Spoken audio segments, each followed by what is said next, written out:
I don't have anything. Try to come up with something.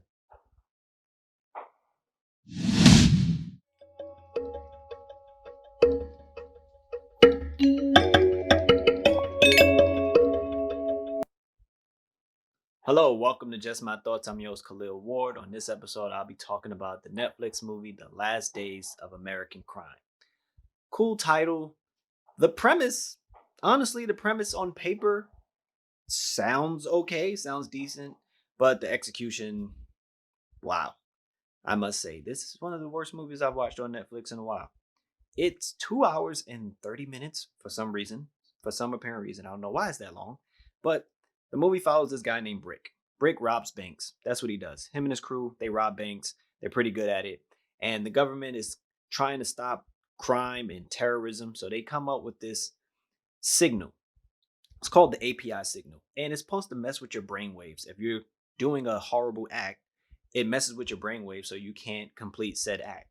And one of the examples, you see Brick and his crew robbing a bank, as they always do, and the police set up the signal, and it just affects them. They get all wobbly and they can't do what they want to do. They can't commit the crime. And so it works. So now the government wants to launch this worldwide API signal to stop crime, to limit crime. So Brick has a plan to make this big heist before the signal goes live. That's the gist of it. Then they add in all this other stuff for some reason.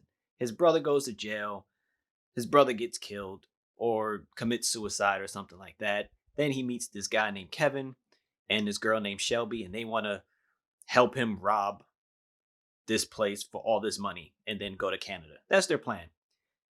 Honestly, an hour and a half into the movie, all this other stuff, they didn't even attempt to rob the place yet, but an hour and a half went into watching the movie, and I was like, yo, when are they going to get to the plan?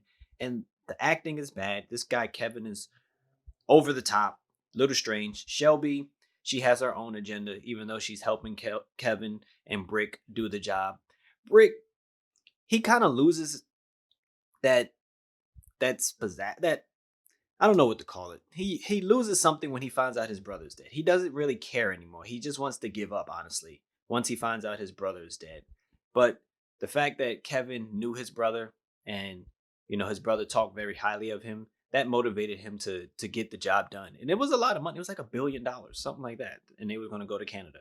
And everything is just all jumbled up in this movie. It's like, why did this happen? Why is this happening? Why is this person in this movie? Why is this guy always yelling?